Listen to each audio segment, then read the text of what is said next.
Hey, good afternoon, everyone. We're glad to be in here. I just lost Tommy, so maybe he'll be right back. He probably hit the wrong button. Guys, we're glad to be in the house this afternoon. Uh, No, Chad, you're man, not. glad to have you. And I want Chad, who is this with you tonight? That is my pumpkin right there. That is Miss Mia. Mia, is that you? And does she like Dr. Peppers too? Son, since you're 6 months old, what you talking She, about? she likes Dr. Peppers and lollipops. That I know. Next time I'm up that way, I'm gonna bring her some. Guy, we gotta wait for Tommy. I hear he comes. He's back in the house. He hit the wrong button a while ago, but he's back with us. Tommy, hey man, hey man, introduce yourself here and tell about where you're from and a little bit about yourself before we get it started. Guys, my name's Tommy Vaughn. I live up here in Northeast Oklahoma, and I live right here on beautiful Grand Lake. And I own and operate no wake guide service. So you'll see the boat and truck. We fish a lot of tournaments. That's my getaway. We enjoy, of course, catfishing, spoonbilling, crappie, white bass, stripes, what you want to call them. And we also travel and do the national bow fishing tournaments. We guide for that also. So if it's in the water, we pretty much go after it one way or the other. Hey, don't let me forget. I want to talk a little bit about bow fishing here. I don't think I've ever talked to you about that. Uh, and on your guide service, man, you do mostly spoonbill, catfish, and you said crappie. Yeah, so like this season right now, we're usually through September through the end of April, we'll be on spoonbill or paddlefish, as some people know them. In Oklahoma, we don't have a season on them. So you're able to fish for them all year long with barbless hooks. And what the state has done is they've made it to where you can catch and release, but you're allowed to tag one per day, two per year. So the harvest rate's slow, but you can catch and fish for them all year long. Usually at the end of April, they're up the river channels. They're spawning or already spawned. That's why usually at the end of April, we'll hang it up. We'll get gear off to continue catfishing or bow fishing, and then that's when our crappie season really kicks on. So the last month, we've been doing a lot of spoonbill fishing in the main lake, pulling dipsy divers. Uh, I did bring one because a lot of people ask what they are. They use them in the Great Lakes. We get that over there. And that's just got a lead weight on it. And you can turn the angle of it to which way you want it to dive. And then we run a leader with a big 14-knot hook. That is a lot easier than pulling a 3-pound cannonball. That's what we used to pull until we got smart and started pulling these. So, Well, um, Tommy, let me ask you, yes, how fast do you have to run to make that diver dive? I mean, is there a certain speed that it has to work at? now you're trying to get all my secrets. Now, Hey, when we were you pulling the just tell lead, it. when we were pulling lead, we would try to stay about 4.2 mile an hour. So you'd let this cannonball hit the bottom, let the boat pull all that line tight, then you'd count to about 5 seconds. So that thing was running across the bottom with your hook up here trying to snag them. So it took a while getting used to this diver, and we can pull these at 5 miles an hour, cover a lot more water. But what we're figuring out with these divers is whatever your depth is, you double your line. So if you're, say, the fish are suspended at 40 foot, you can run 80 to 100 foot of line, and your hook is right there at that 40 foot. So they may be in 80 foot of water, but the fish are at 40. You can't hit them with lead, but you can hit them with these divers on controlling your boat speed. The harder, faster you go, the harder, deeper they pull.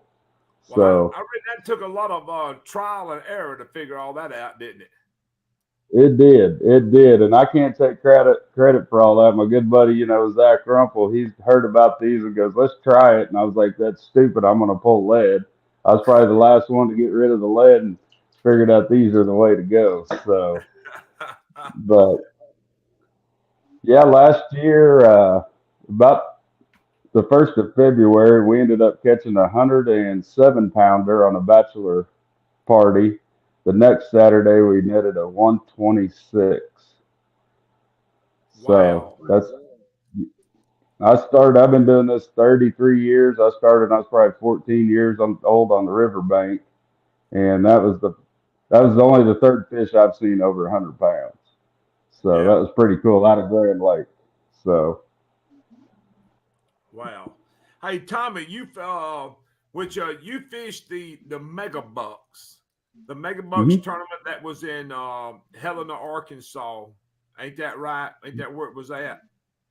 Tell us Yeah, a little. Tell yep. us a little bit about that, man. Who was your partner there, and just give a little detail about the tournament, man, and how the layout of that tournament went. Because there's another one coming up of the Mega Bucks, and that's going to be in Vicksburg. In And Yeah, August. that's big. Chad Yeah, I Bryant's believe going it's to the. be in that. Chad will be there watching us cash our check. I think Chad's going to finish second, and me and Jamie and Charles That'd Crick's be all going to right. finish first. It'd be all right. It'd be all right. No, That'd be good with me. you know, Charles Crook, a lot of you guys know him, the owner of Meat Hunter Rods, got me into catfishing. We had a really neat conversation because when he took over Meat Hunter Rods, I called him and said, "Hey, these rods for spoonbilling are unbelievable." Well, then one of my first catfish trips with you, Stacy, when me and him come down to Alabama. Well, you guys got me hooked on this catfishing deal. And then y'all introduced me to that Mississippi River. And I tell you what, that thing, I told my wife, I said, if we retire, we're going to get closer to that thing so it's not 6 hours away. So the tournament, it was unbelievable because we caught a lot of fish. Jamie Barsley was my partner, and we caught a lot of nice fish. Didn't get that big bite. I think we caught 16, 17 fish that day and maybe ended up in 17th. But the tournament before the Mississippi River Monsters, we were bumping down through there, and I hit a fish that about pulled me off the back of the deck. I had to get down off the live well, and I'm a big old boy, and this spoonbill don't scare me. I had the trolling motor turned around and fought this thing 15 to 20 minutes. Thumb was just on fire, smoking. I said, "This is it," and everything just let go. Oh And man. that right there was so heartbreaking that it wanted me to fish, to learn and fish that river even harder. Because, like we were talking about, I believe the world record's hiding in there. We just got to get him out. Yeah. And the people that have not ever fished the Mississippi River, it is very different than anything to me. I know that I was accustomed to fishing than any. I grew up on the river, but Mississippi River was something different. But once I just tried to figure out and was finally learn how to catch a few fish, there's something addictive about that. If I lived within 2 hours of that Mississippi River, I'd be on it all the time because I, You know, I, I really believe the monsters is there. one thing I've noticed about the river, some people don't like bumping. They want to anchor or suspend. You can do that and be successful. If you want to get out there and bump, you can do it like me. I'm OCD. I got to be moving. So anchoring is very challenging for me. If I'm 30 minutes on an anchor, I've already set 15 minutes too long. But you can catch big fish out of that no matter what. There's no really wrong or right way to fish it. And I've fished turns with some different guys, and everybody bumps a little bit different, but it's kind of the same method. Everybody suspends a little different or anchors a little different, but the river itself is so challenging. It just increases it when you catch a giant fish because there's, like I said, there's no wrong or right way to fish it. The one I of the things, even know, without letting too much out of the bag, I even know a few people that drag baits on the Mississippi River. Mm-hmm. yes, it It is. can be done. Mm-hmm. You know, one of the things that impressed me, and the Tennessee River is known for monster catfish. I don't think it was this past year, but the year before this is when Lisa and uh, Terry won the last time.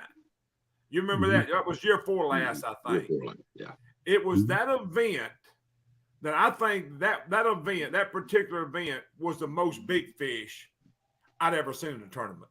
I'm Yeah. talking about just, There man, were there was several 60s 70-pound and fish. 80s and Yeah. 70s. I'm like, I have fished on the Miss Tennessee River and with some big tournaments and seen a couple, you see 3 or 4 go over 70. Hey, it's a good day. But I'm telling you, that Mississippi River that day, I seen a bunch of 60+ pound catfish, and that really grabbed my attention. And I think me and Chad talked about it. I said, Chad, I think I saw more big fish in that tournament I ever seen.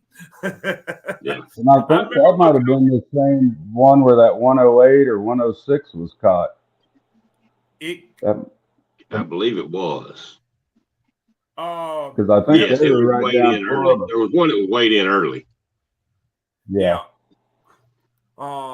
And there was one, I think it was a year before that Sam, I can't think of his name, caught 112 or something. Is that the same one? But but that Mississippi River is something else. The addiction is real on that place. Yeah, you just never know. I mean, you just never know when you're gonna hook into an absolute beast. Hey, I want to go back to something else because the first time that we met, we got to fish on Wheeler Wilson. Me, you, and Charles, man. And, hey, we need to make that happen again maybe one day. I don't know when. It seems like we always so busy, but that was my first time getting to meet y'all, man. And we've become friends that day, and we've stayed connected ever since. And we really had a good time. I really enjoyed that. Hey, and I tell a lot I tell a lot of my customers, they talk about the tournaments and they go, "Where did you place?" And I said, "Well, we did good." I said, "But the friendships you make during those tournaments and the memories you make, that's why you do it. If you have to go win that, it's like back in the day when I was running the racetrack. Some of them guys put their milk money in their race cars and they didn't win. It was everybody else's fault." Yeah. The catfish in the tournaments, I mean, everybody's competitive, but man, you need a trolling motor, you need a prop, anything, you need a truck. It just, the generosity and the knowledge you learn it's just amazing. It's really fun. Yeah, I have people that'll call me and ask me about tournament fishing, and the first thing I tell them is, "You're gonna go in the hole. Just go ahead and figure that. You ain't gonna make money at this. You ain't even gonna break even at it. You going in the hole. You do it for the experience and the buddies you make and that, that's my entertainment fee. I know I'm not going to win any money when I go. I just go and have fun." Well, people ask me about guiding, and I'm like, being a fishing guide's a lot like farming and fishing tournaments. You put all this money in to have all this nice equipment, and you just praying for one nice harvest so you can keep the bills paid. Yep. Hey, I'm gonna say this. I'm not no guy, but I have carried a couple people out, and man, the pressure is on. Yeah, I'm like, man, I don't know how a guy does this because I really felt like, man, I got to deliver today.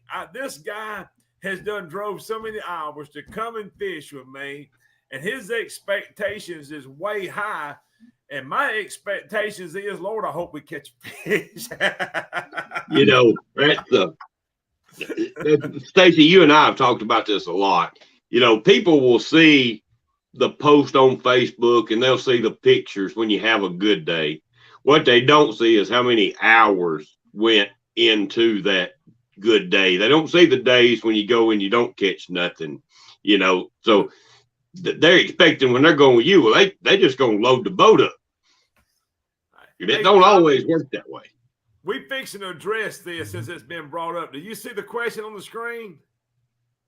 Yep. Tell me. The old Pam cooking stuff. Did you start this mess? I seen a video when you done this, and all of a sudden, everywhere I look on Facebook, it's like it went viral. Everybody was having a can of Pam and spraying everything down. I didn't start it. There was a video first. I'm not going to take the credit, and I don't remember who it was that they're seeing, they type or whatever. They were using Pam on bait to catch them. Well, then they took an old rag and sprayed it Pam on there and caught a fish. And Charles was like, "Did you see this?" And I'm like, of course, my mind's going everywhere. I said, "We making a video." So we tried it for 2 days pre-fishing, and the fish on one side, they were getting bites, and the ones without it wasn't. So I decided to make this TikTok video that's got 35,000 likes on it for reading on the can saying, right here, it's catfish oil. You spray this on there, and you got to paint it on there. But yeah, when you seen it go in the water, it was putting oil out like any other scent. And it's got canola oil in it. I mean, corn oil. So I'm sure it helped some. But yeah, it was fun to run with it. Hey, what was fun is I was just sitting around the house watching social media, and I seen you when you done it, and I sit around watching. All of a sudden, my news feed for the next 2 weeks, they was talking about that Pam cookie spray. Hey, if you fish with Jello chicken and Pam cooking spray, if you don't catch anything, at least you can cook you up something to eat. Exactly. I was looking on the Pam deal on their Instagram, and my video's on there on the Pam cooking spray deal on Instagram, and I was like, oh, we've done it now. Mix Pam with catfishing. Hey, Tommy, you said you do guide fishing, but you also bow fish. And I know I've been around you. I've got to know you here for the last couple of years. You fished some of the world championship with that bow fishing. Ain't that correct? Tell a little bit about that, man, what you do with that. So bow fishing is a way to clean up, I call them trash fish. It's a way to clean up your carp, your gar. We got a lot of big long-nosed gars. So that's a way to get people out, introduce them to a bow, something different. They may not be into fishing, but they like hunting. So it's another way to get them on the water. We've traveled and we've won the Bass Pro U.S. Open in Louisiana. We won. I think we finished 7th overall. We shot a 73-pound buffalo that day. Won big fish. Ended up cashing out about $15,000 for 12 hours of bow fishing. The next 2 years, they had COVID was off. The next year, we won big fish with a 65-pound grass carp we shot. And it's just like catfishing tournaments, except you switch. You stay up all night, and then you fix everything you tore up early in the morning, and then you go out all night again covering water. The only thing is you can't pre-fish them, because if you kill them, you can't come back and get them the next night or catch them or sore mouth them. So, but it's really cool because you can even get kids into it, and if that's a way to get a kid into the outdoors by shooting a bow or teaching them that, then that also leads us to being able to maybe get them to catfishing or bass fishing, or get them active in the outdoors. Well, Tommy, let me ask you this question with the bow fishing, and because y'all do most of this in shallow water, is that correct? Mm-hmm. Do you ever see monster catfish at night up in that shallow water as y'all out looking, or they spook off real quick before you can see them? No, they'll sit there. There's 2 scenarios to where you could really target them, and one's below the dam in the middle of the night. Them spoonbill and big flatheads and blues will school up, and you'll see them in 2 and 3 foot of water. And in usually June, you can go around the main lake, the big islands around the lake, and see them everywhere. I mean, you may see 20, 30 to 50-pound flatheads laid up there, and they don't spook off. They just kind of hide. Now, when the lake's flooded, you can get up in all these feeder creeks, and some of the biggest flathead I've seen on Grand Lake, there might be a small little brush pile and be a 50-pound flathead hiding in 5 foot of water. They're up there in them shallow waters. So it is very interesting to watch them. One interesting thing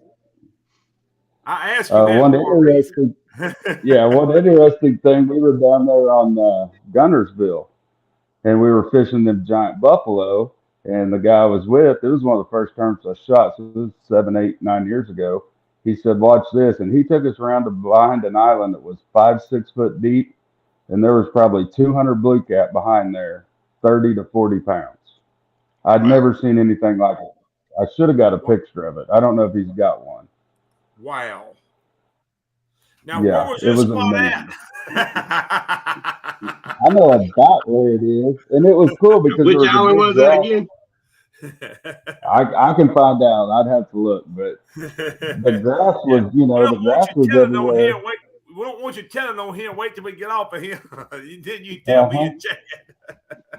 And it was weird. You had to cut through a channel where there wasn't any grass, and then you got up, and there was probably 5 acres of open where there wasn't any of that grass, and they were all just laid in there together. It was awesome to Wow. see. So Yeah, Wow. that's crazy. Hey, let me get on to something. Hey, let me ask you about this because I know that I think it was a year last 2 years ago. I saw you at the MRM. You have the new guide boat that CR yeah, has got. That's their new one that they come out with. Ain't that correct? 26-foot boat. Yes. yep. Hey, tell I a little got the bit new. about that. Share a little bit about that right there, about that boat. Okay. I got the new 26-foot Pro Guide, and what it's done is I still have my Pro Cat, the 24-footer, and I wanted more room for clients. And we raised the sidewalls up 3 inches, and that boat being able to add and remove seats is phenomenal. The enclosure's bigger, the rough water. I love it. I run live scope up front, so I can crappie fish up front. I've got it to where I can take the seats out, and I didn't know how much of a blessing it was, but I had a lady in a wheelchair. So we had 3 chairs or 4 chairs in, so everybody had their chair, and she had the whole back of the boat to be able to move around Nice. and catch spoonbill. And I was like, you know what? This right here is the perfect boat because she felt safe. The boat's big, stable, plus you can still get in 2 foot of water with it. You can go run the big water, and that made me feel good that knowing she was comfortable. So I will probably one day purchase another one to be able to run my trips out of. They're amazing boats. Yeah. Hey, let me stop here just one second. I want to give a shout out to Lisa Haraway. She is the tournament director of the North Alabama Catfish Trail. Hey, thank you, Miss Lisa. Just had a tournament this past weekend. Hey, and the one and only that's tuned in, that's the co-host of this show. Him and John Hoagland come in second place this weekend. Congratulations, Chad. Thank you, bud. Yes, It's sir. river fishing. I Awesome. like fishing in the river. Hey, I like fishing in the water. And Lisa and them and her crew and everybody does a great job. I wish I lived closer where I could get down there and fish more of them. So Hey, we also got the tournament director in with Cabela's. Mr. Bob's in the house with us this afternoon, and Cabela's Trail is getting ready to kick off. They got a lot of things going on this year. Guys, go on the website and you can find out everything that they got taking place. Chad, back to that boat, because the first time I laid eyes on it, first thing I noticed, because I am a big fan of that, the 240. I love that boat. But when I seen the guide boat, which is 26 foot, one of the first things that popped out to me was the sides. Because I think I remember I asked you, I said, hey, the sides is higher on this thing than on the regular Pro Guide. I mean, on the 240. Pro Cat, Yeah, the Pro right? Cat. So it's a really nice boat. And I tell you what, that boat rides. I mean, they all ride good, but that boat, I mean, I don't know how the best way to explain it, but it's kind of like a Cadillac. I mean, I've been on the Mississippi River in the big barge waves and stuff, and you just go through them, and then even out here on the lake, it's amazing how if I want to go fish 3 or 4 foot on spawning crappie, I can do that. Or if I want to go out on Grand Lake, we got yachts everywhere. I can go out and do that and still keep the customer safe. And it was funny, my son, when he seen my boat, it's like, Dad, it's got a windshield wiper on it. I said, don't make fun of my windshield wiper. Well, it was raining the other day, and he's sitting behind the steering wheel with the windshield wiper going. I said, "Nah, remember, I didn't need that on the boat and shut that off." But yeah, Yeah. yep, it's a great boat. Yeah, I now want to make sure we give a shout out to Sea Art Boats, Steve Henderson. Man, thank you for everything that you do for the catfishing industry. Sea Art Boats and Steve Henderson, thank you so much. They do a lot. Yes, they do. Jan, Him what and else we got Chris and there, all man? of them, man. Do what? I said Chris and Steven, all of them are at Sea Arc are great guys. I mean, they're in the sport with all of us, and they're just personable like us. So great company and great guys that run it. Yeah, yes, they are. Yes, they are. Hey, we got one question here that says we have a 10.09-pound channel cat leading in the ACA Division 4 Tennessee Mag Catters Association. How can I catch or target big channel cats? Now, I'm gonna leave that up to y'all because I don't know. I can't. I don't know because I don't fool with channel cat. Yeah, I The don't only target them thing I either. could lead to, when I grew up fishing the river, I grew up on bank fishing the river on the Verdigris River there in Coffeyville, and I would catch those bigger channels in the riffles before they'd come up to spawn. They were headed up the river to spawn, Yeah, and I'd even use Helgramites. You know, we'd dig up the rocks and find the Helgramites or worms, or didn't have worms. shad. I'd go to the Yeah. pond and catch some black perch. The But that's one when I thing that would say that. one thing that you might could use for bait would be like gizzard shad guts and stuff like that. I've used those in the past and caught a lot of fish on those. Nathan Trimble said, "Throw him some red worms." Hey, I'm gonna tell you my extent of channel cats. And if I was gonna go channel cat fishing, that's where I'd probably have some kind of worms catching little channel cat. And we fished the Winter Blues the other day. We caught a channel cat.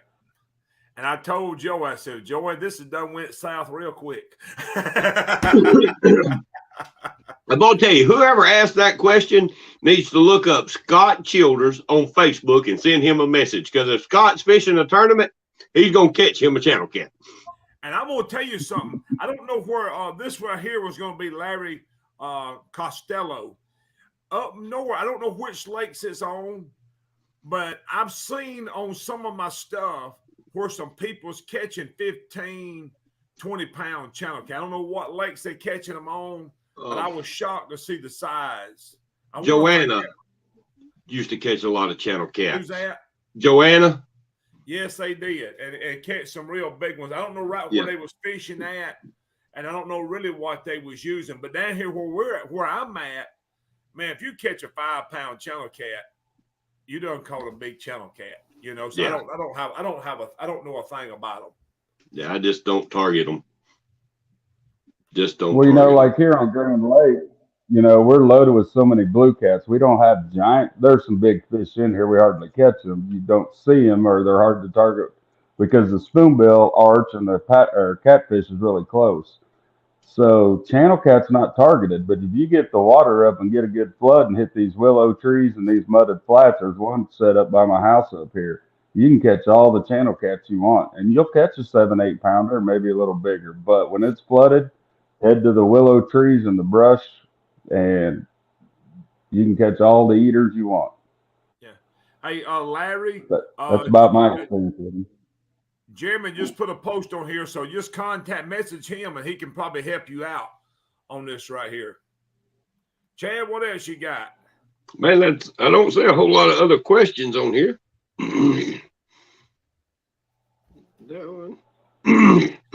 So Cody said stay off gunners. Well, I told him there wasn't no fish up there, no way. We need to see if we can't get him back on here in a couple of weeks. It's Cody been on a there. while since we had Cody on here. You know, so Cody and Adam got ran over. They got busted up, or Adam got busted up pretty bad. I think Cody's okay, but his boat's not okay. They had a bass boat come right through the middle of their boat one day when they were fishing a tournament. Come all the way over it, right through the middle of it. Yeah. Have you heard any updates? Because I've seen the pictures. I remember that was, man, all you could do was pray. Because I about had that happen on Grand Lake too. Guys are running their electronics right up there in front of the boat, and you can't see. And it's probably what happened there. Yeah. Hey, Adam's okay. Go ahead, Stacey. Larry, Adam Isaac put on here. There's a guy that's that I follow on Facebook, and Adam Isaac here put this on here. His name is Stan Liberty. He can tell you some more information about these about big channel cats. And Stan's a really good guy. Now, Stacy, the state record channel for Alabama came out of a lake not too far from me, and man, I want to say it was over 50 pounds. If it was it may be 40 pounds. It was mighty big. Is what the Alabama state record says, if I'm not bad mistaken. Because it was something that's been in my mind. A 40-pound channel cat. It was big. Yeah. And it come out Inland of lake. a man-made lake. It didn't come out of a river lake. It come out of a man-made lake. And Inland Lake is only about 15 or 20 minutes from my house. It is extremely deep and extremely clear. So I don't know if that kind of water has something to do with them getting big. I don't know. I've never catfished that lake, but I do know that was where the state record came from in Alabama. Yeah. Hey, Larry, you said you got dropped. Go back in the news feed and look. Adam Isaac put something up, and another guy, and it was somebody else that had put something up concerning the channel cat. Go ahead now. Sorry about that. Oh, you're good. I know where that one came from. All right, Bob's got a question on here, and he said, what's y'all's favorite body of water to fish? Go ahead. Start where you at, Tommy. Mine, I mentioned earlier, it's that Mississippi River, or river fishing. And maybe that's because I fish the lakes every day or try to guide every day. That excitement of every time when you're bumping or you're fishing that thing or that rod goes down, it's kind of like spoonbilling. You don't know if that fish is 3 pounds or 103, and that excitement right there, that adrenaline rush never gets old. And it doesn't matter if we're fishing in pouring rain or it's 110 degrees on that river. I've just got an addiction for it that I want a big fish out of there. I've just, it's going to come one day. I'm not giving up on it. Yeah.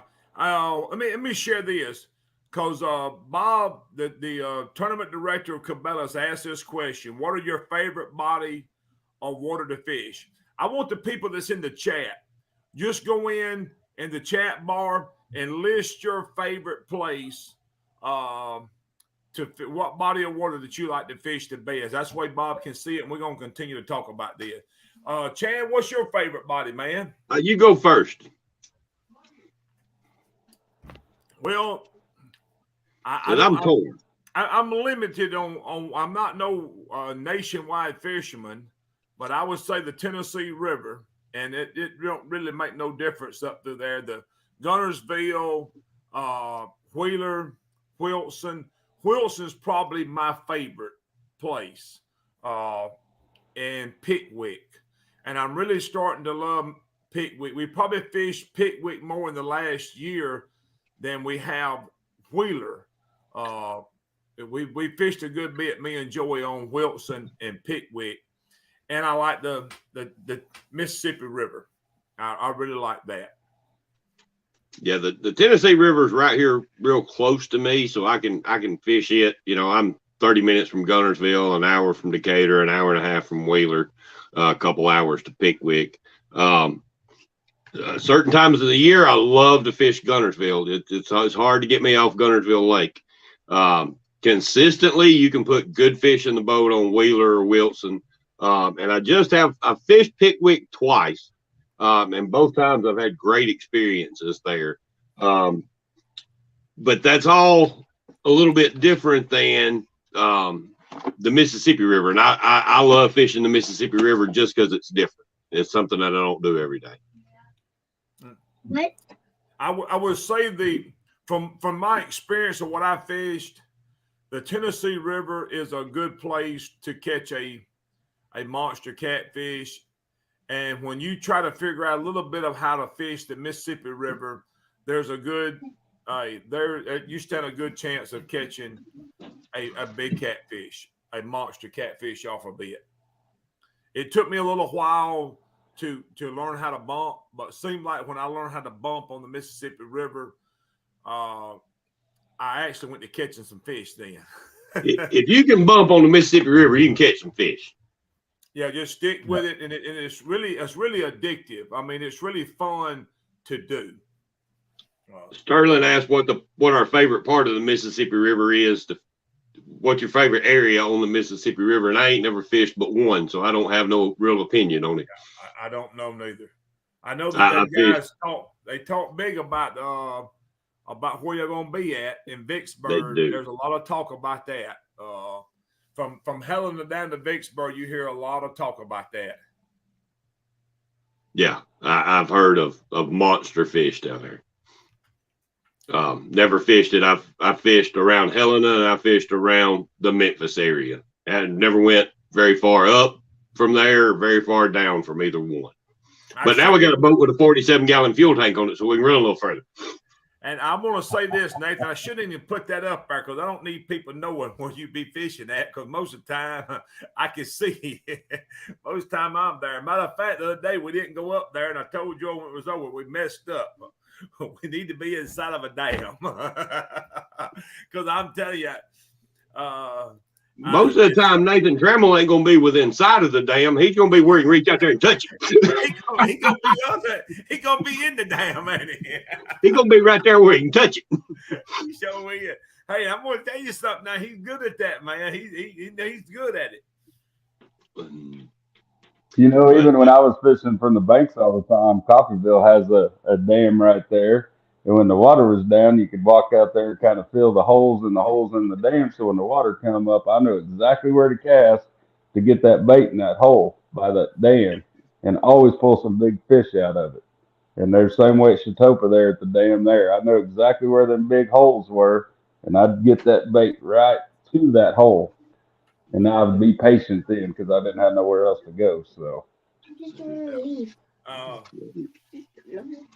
it's hard. I'm gonna be with Nathan. It's hard to beat, especially if you like that kind of fish. And everybody don't like it, but I do. I have a lot of confidence in something like that. I like to be around where that water's got seams in it. I mean, that's what I want to be able to see. I like some still water. I like some swift water.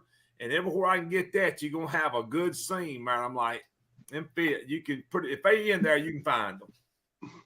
Or I feel like I can. Well, you know, Stacy, the first time you and Charles was down there, and I'm watching the graph because I'm a graph guy all the time, and you're up there looking, and I hit Charles. I said, what's he doing? Sniffing out the water or what? And you said, I'm looking for that current seam. I'm looking for these bubbles. I'm looking for, oh, nope, that's not the spot. Oh, that's the spot. And it was. And I'm like, okay, I got you. I need to move over. You know, 3 feet. Misty's sitting here. She said she finally caught her. Misty commented she finally caught her first fish bumping last year. One of the first tournaments, her and Mark, her husband, fished with me. And we were suspended on a spot down there at Helena.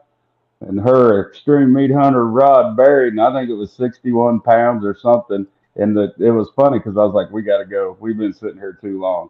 5 more minutes. And she caught that 60-pounder. And so after that, I was hooked on the river. That helped too. So.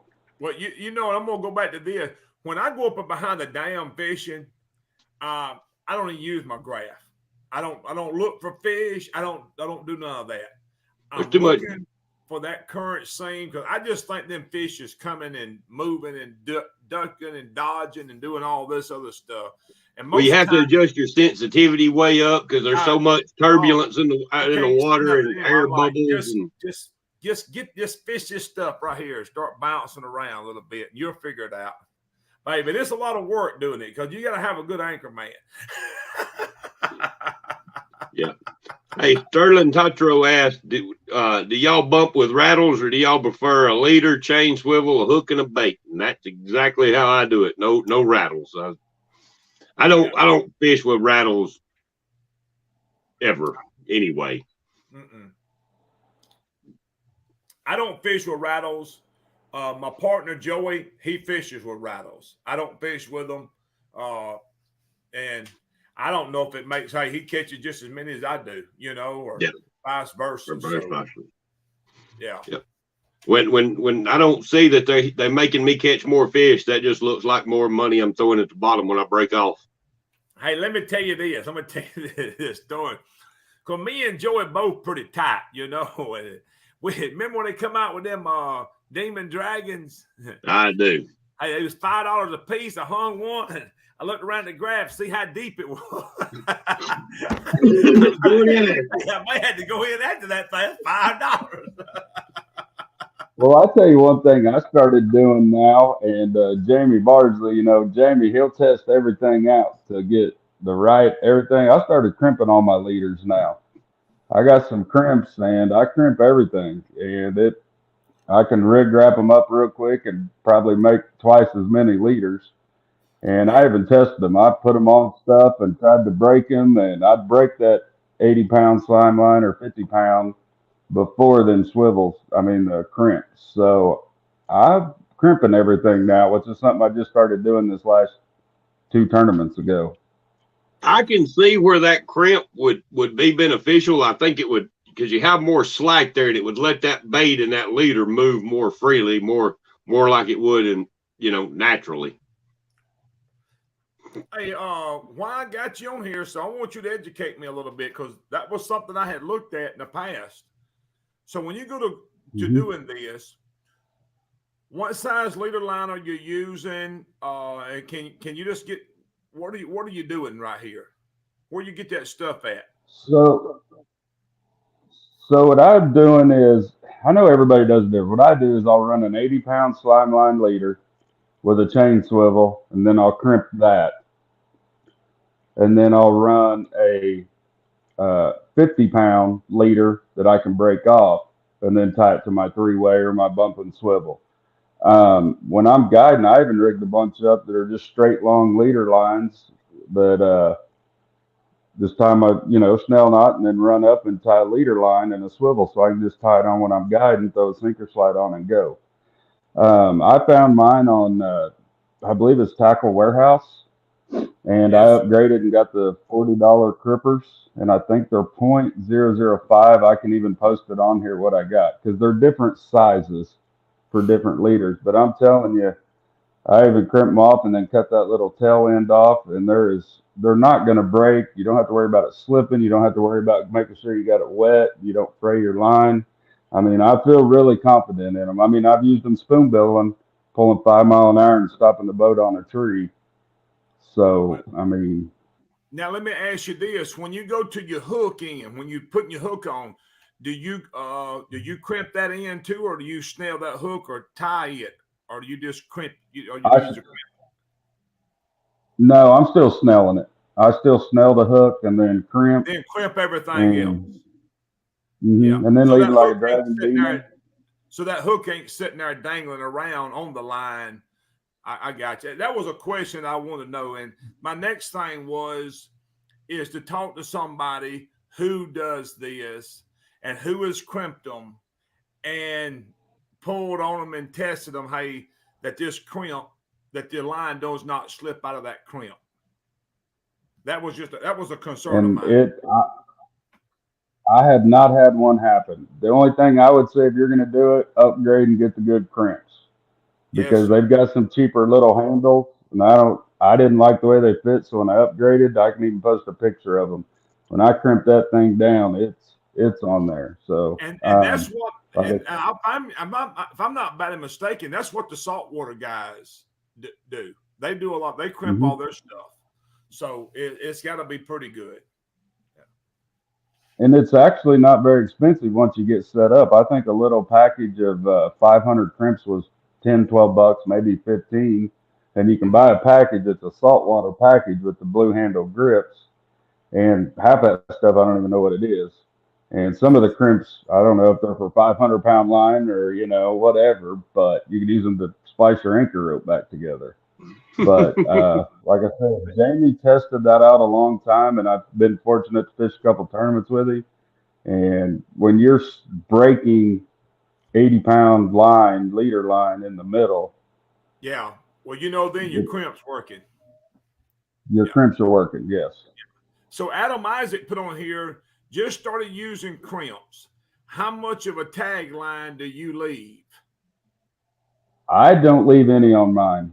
I get my clippers out and I clip it right there because I've noticed if you leave a little tag line, sometimes when you're casting that bait, that line will get on that tag line right there and it'll stick and twist or tangle up. So I turn mine off smooth, and like I said, haven't had any bust yet or slip loose.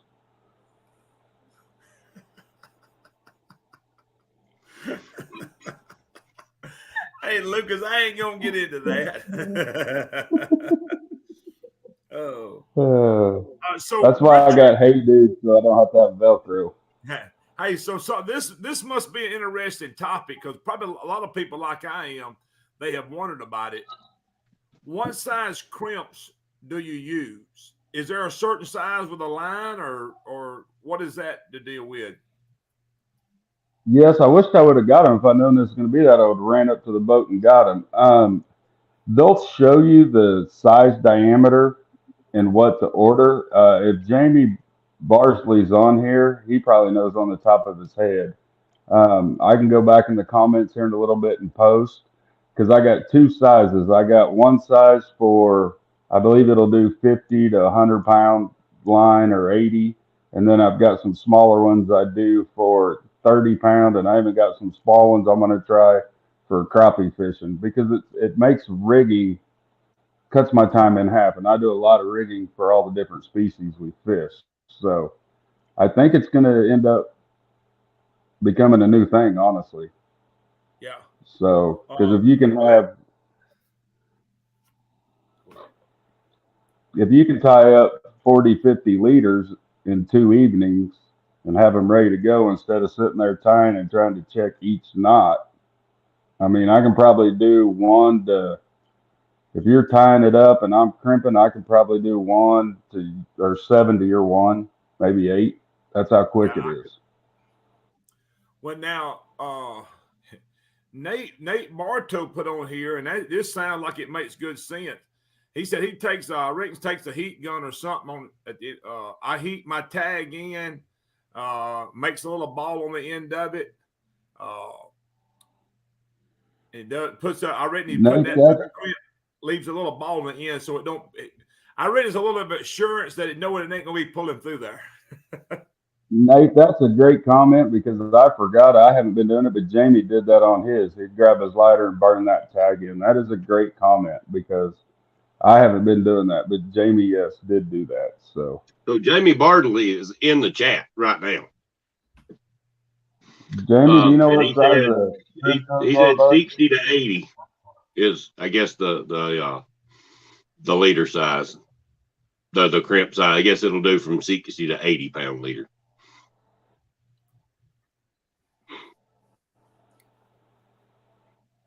Well, that's interesting there because that's something I had looked at. I was just sort of a little nervous on it because I hadn't talked to nobody who does it or whatever. So seemed like a lot of more people was interested in it. Chad, what else you got? And Go ahead, Tommy. We was even talking about chain swivels. I use them on the river all the time with the current. Well, I've even started using them when I'm guiding in still water because we'll get on them channels and even some blues right now. We've got a slight shad kill going on, so they're just down there just being lazy. Well, a lot of times they'll roll that line up and just roll the hook and make a big mess. So for the price of them, I've been rigging up with chain swivels on almost all my leaders now. And, I always say too, it could be a snell knot and a sinker and a cigarette butt to stop your sinker probably works just as good. But I do like running chain swivels on a lot of my stuff now too. Adam Isaacs asked if you have a crimped rig handy. You got one there close by? I do not. They're up at the shop. I tell you, how long are you going to be on here? We ain't gonna be here much longer. We're supposed to get ready. What we may have to do is have a show where we have old Jamie come on here and talk with him a little bit and let him show us a little bit about how to crimp, what he's using. Because hey, there's a lot of people at the show asking about this. Yep. I think Jamie would be great to have on because he's I love fishing with him too because he tests it. He's like me. I'm not afraid to go try something new, and I know he's put a lot of time in it and gave me faith in it to even do it on my trips or if we're fishing for $50,000. So Yeah. yeah. Jamie's a good fisherman on that Mississippi River too. Yes, sir. Yeah. They already got her name on the check at Vicksburg. I can't believe they already put that on there this far out. But hey, I guess Oh man. Well, listen, we just get ready to jump off of here. Tommy, is anything anybody want to give a shout out to, man? Throwing a plug for? Yeah, where do I start? Of course, SmackDown CatFishing, man. You guys have been great to me. I do want to show one thing. You guys that crappie fish or bait fish, these are SmackDown crappie baits. New plastics we got out. I won't spend much time. Hit me up if you're interested because these things are awesome. Of course, Sea Arc Boats, Steve and everybody. I love both my boats. Charles, Meat Hunter Rods. Uh, Kevin with Rodzilla Rod Holders. We got Mid America Outdoors as a big sponsor, big UTV track right here in Jay, Oklahoma that's really stepped up. Bill's Marine and Skytook. That's where I bought my boats. I know a lot of people buy their boats from it. Leaper Farms has been a great family asset that helps us out. Tackle Bandit. I know a lot of you guys know them. Get all my catfish tackle and stuff. Grand Lake Sports Center is a local bait store that's been here 77 years in downtown Grove. They stepped on board with me when I first started. And if I'm leaving anybody out, I'm sorry. I think I got everybody covered. But, that's one thing about sponsors is I tell people, you got to take care of them. You got to present yourself like you're presenting that brand. And if you're just doing it for free product and you call them up and you don't know about their product, you're probably not doing it right. But that's a whole different show we can go in on. But I am thankful for all my sponsors that help me out because that allows me, to showcase that product every day on the boat. And I appreciate all you guys. So I'm gonna add something to this since you brought this up. Because a guy asked me a while back, I heard this comment made, it could have been 6 months or a year ago. What about being a pro staff or somebody? I said, go check out Tommy Vaughn's page. I says, and look what he does. I says, you can't go wrong. Yeah. Tommy, I've had you do some a good job of promoting products for everybody that you promote for. And I know you're a fishing guy. You're out there every day. You do a really good job. Well, I appreciate that. And I had a local guide ask me. He goes, "Man, how do I get to where you're at?" And I was like, first of all, if I use the product before I even reach out, because if I don't like it, how can I promote it? If I don't feel that's right, everybody Yep. uses a different rod, maybe a different rod holder, different boat. I mean, what I use, I believe in it. But he asked me, he goes, "Well, I can't tell if you're a Democrat or a Republican." I said, "That's right, because my page, it's none of your business. My page Yep. is my professionalism, not for you to know what Yep. my belief, in Yeah. that is." So, and we've had people, I'm over the Meat Hunter Rod Pro staff, and they'll say, I'll say, send me a resume, and I look at their Facebook. It's the first thing I do, and that decision's made pretty quick. Yeah. Because if Yeah. it's bad language and disrespect, it's not what we're looking for. Well, and Tommy, and I'm going to take a few more minutes right here because I want to share this with the guys who are maybe trying to get in. Everybody wants to, they want something. A lot of people just wanting free stuff. Mm-hmm. And that's all they're in it for. And they wonder how people like you, like Chad, Chad and Joey, and got several more. It's been really good to me. A lot of the fishing guides out there where you're at been really good. How do we get there? And I say, well, you got to promote products. That's what you're doing. Well, I don't like to get around and promote products. Well, what's in it for the sponsor? Yeah. So what are you wanting then? Because this is what we're giving you the product. This is why a company is giving you the products or giving you a big discount on it, is for the part of you promoting them and you out here pushing this product. And so, guys, I want to tell you, and like you said, me and Chad talked about this. Hey, I don't promote nothing that I haven't used and I do not believe in. And I'll take it one step further. Not only do I have to use the product, do I have to believe in the product, I have to believe in the people behind the product. 100%. Yeah, because you see a lot of time, you see some stuff on here, and it doesn't take long, guys. You'll see one guy that's pushing this product today. He's pushing another brand tomorrow. It's the best in the world. The next one's the best in the world. I'm like, you can't have no faith in this person. He's just pushing whatever somebody give to him. I want to know what Tommy Vaughn, I want to know what Chad, what do they use day in and day out that they have used for the last 3 or 4 or 5 years? What are these guys here using? What do they believe in? I think something like that sends a message. Hey, this is a good product. They're not just jumping from here to there because of free stuff. This is stuff they're using because they believe in it. And I'll take it one step further. Not only do I have to use the product, I have to believe in the product, I have to believe in the people behind the product. Most of those people behind those products are really, really good friends. Mm-hmm. Stacy, how many times a week do I talk to you on the phone? Go ahead, Tommy. You're good. I got lost there for a second because what Chad's saying is completely true. But people, like you said, are jumping around from product to product. They don't even know the product or believe in it. I bought my first SmackDown rod holders before I even reached out. I wanted to personally know what that product was. But another thing is, if you use a different rod than I do, I'm not going to start talking trash about your rod. That's where there's a lot of problems. Hey, I've used Meat Hunter rods for 15, 16 years. There's different rods. I like them. I like this about them. Somebody may use, catch the fever rods. That's what they believe in.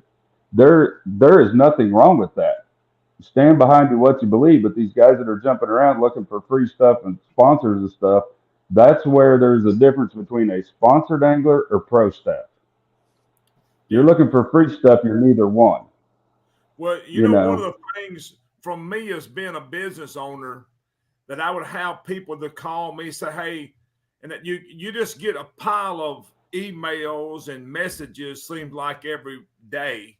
I want to be pro staff for you. My first question is, do you use my products now? And they say no. Mm-hmm. And my next thought is, you don't even know if you like my product. And or somebody will say, can I get a meat eater rod? You don't even know the name of the rod. So how are you going to support my product and how are you going to promote it? I just put myself in. There's no way I can support a product that Tommy Vaughn's got if I don't have the product and used it. You know what I mean? I'm like, hey, I've got to use this. Know that I stand behind this. And when I tell you, hey, this is a good product, I mean it because, hey, this is what I've been using before I ever come a part of that team. The reason I come a part of that team is because I believed in their product. Yeah. And you don't talk negative about another product that you may have that have failed or a different reason. There's different applications in that. Like Lisa said it here, I see it right here. You need a talk show just on this because there's a lot to be learned. And I've learned the hard way. One thing I ask everybody, if you're interested in being on pro staff, send me a resume. Well, what do you want on it? A resume. How many hours you're on the water? What tournaments? What's your social media? What are you? Who are you? You want my product. I want to know who you are. I want to know, So Yes. yeah. Well, hey, listen, we're gonna get ready to jump over here because hey, this probably could be another whole. If It we could have be a another whole talk show. show on this right here, Tommy, you one of the guys who we need to bring back on here and just talk specifically about this. Hey, for the guys who are interested in trying to pursue something or trying to push their name, and become a part of something. How do we do this? Because a lot of people is just wanting stuff, and all they do is just want free stuff. But that's not the point of this. When you say pro staff, it means promotional Not at staff. all. This is what they brought you on for, is promote this product. Yep. Hey, well, let's get Yep. ready to jump over here. Chad, you got anything else you want to say? I don't. I just appreciate Tommy getting on here and talking with us for a little while. I enjoyed it, man. Talk with us for a whole hour, man. I could go on and on, man. I could talk to a fence post if you'd let me. Hey, well, It's all good. I appreciate you shifted getting gears a and hold of went them. to a whole different subject. And I'm like, if we don't stop now, it's going to be 9 o'clock. There ain't no doubt. It's been great, man. Appreciate everybody tuning in and appreciate you, Chad, guys. It's just I enjoy this. So Yes, sir. Anytime you want me on, hit me up and we'll do it. Yes, sir. Hey, Al St. Cyr, good to see you, my friend. Hey, y'all have a blessed day. What's up, Al? We're going to jump off of here, and we will see y'all this time next week. Thank you, Have a Tommy. good week. Thank y'all.